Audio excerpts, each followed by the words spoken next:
I bought these little fabric burritos at Walmart for about $4, and I was kind of disappointed with the pink one. Oh no, this is so thin and gauzy. Ah! But this brown one was plush enough that I knew it wouldn't be see-through, so I decided to just lean into the airiness and hope for the best. For this pattern, I'm using the Metamorphosis dress by Liberated, but I am pattern hacking it quite a great deal to make it more of a Mori style dress, so bear with me on that. I cut out my tops exactly as they were drafted, especially in the brown one. Unfortunately, I ran out of material to cut my skirts the way that the pattern called for, so I just cut one continuous rectangle and dealt with that later. And for the pink side of my skirt, I made sure to cut them as one continuous panel instead of stitching them together. Also, my mom is around the same height as me, so I added about 1.5 inches to my torso just to make sure that it would hit her at the natural waist in the right spot. This project was a little bit chaotic because we moved twice in the process. And I missed a lot of footage. For example, I didn't cut out me working with this lace at all, and the very last bit of footage is also missing. So I apologize for that in advance. All I'm doing here is just putting everything right sides together and pinning it in place and being very careful with this thin gauzy fabric to make sure that there's no weird wrinkles when I'm sewing, and making sure the part that I'm working with is smooth, because it would have been impossible to get the whole thing smooth.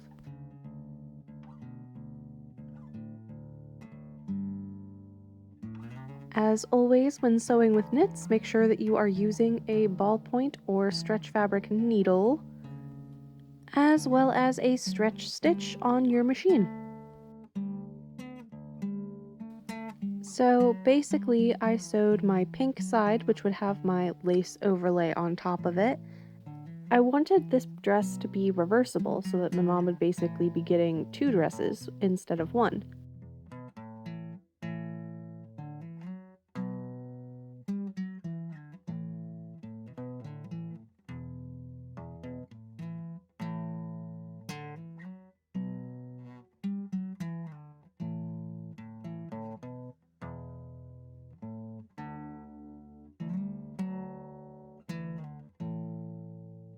Remember to iron all of your seams, even when you're working with a jersey or a stretch fabric. It's still very important.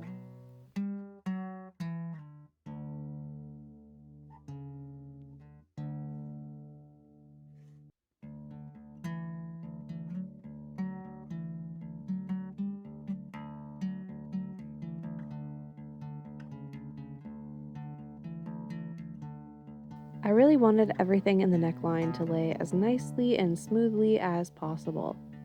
So once I lined everything right sides together, I was ready to take it over to my machine and stitch all the way around the neckline.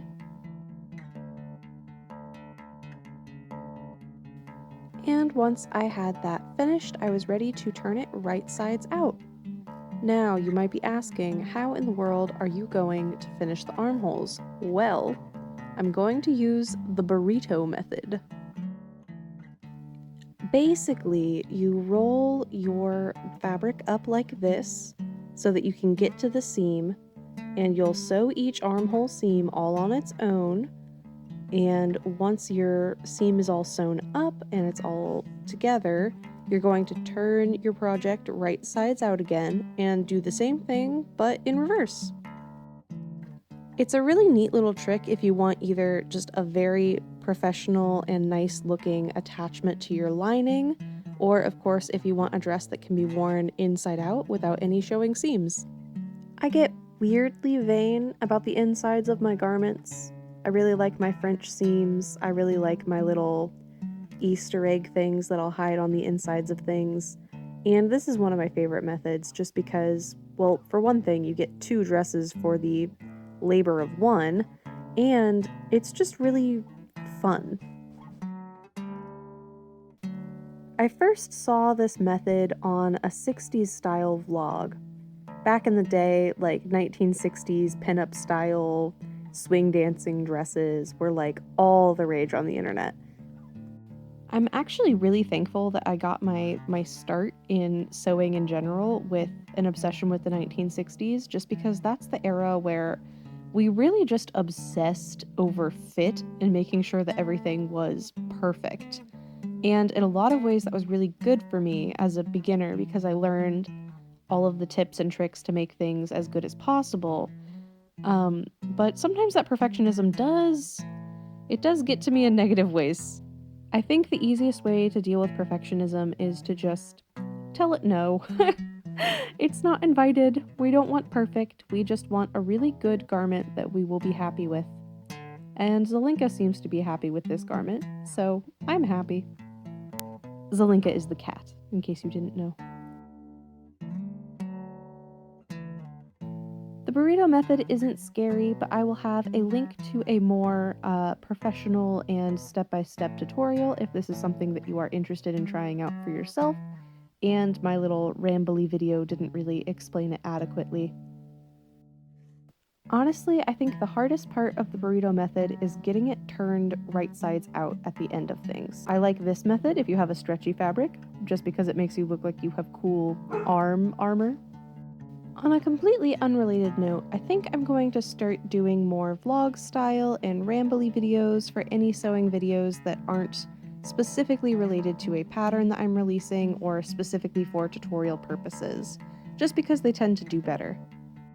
But let's talk about how I added the brown skirt.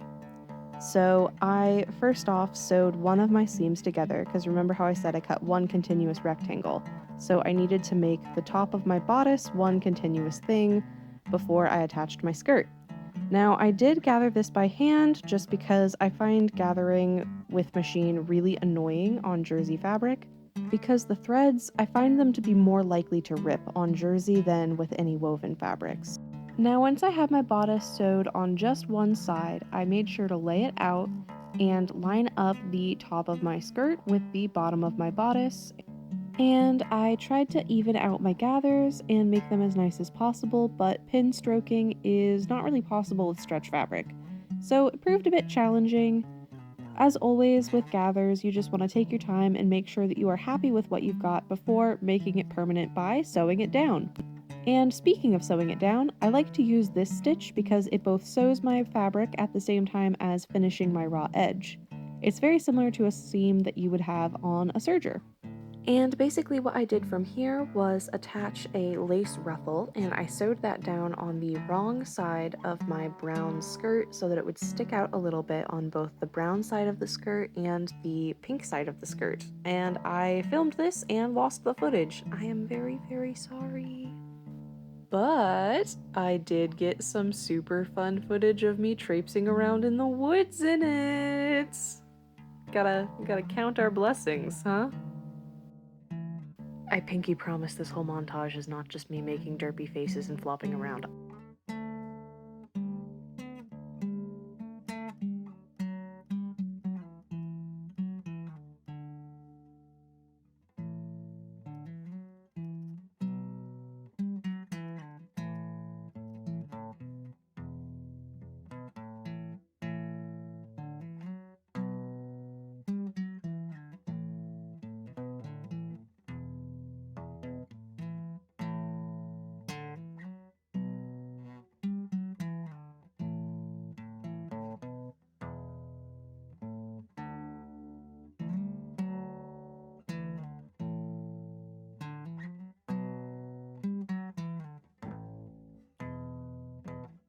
Thank you so much for watching, and if you enjoyed the video, please feel free to give it a like, and that way more awesome people like you will see it. I really appreciate all of the love that my channel has been getting recently. By the time this video goes up, I will probably be at 1,000 subscribers, which is insane, so I really can't thank you all enough. With Cozy coming up and with the cross-country move, my posting is going to be a little bit pre-planned, and you're going to be seeing a lot of backlog videos. So bear with me until August, and then we're going to have a lot of fun. I have really, really big plans for December that I think people are going to really have fun with.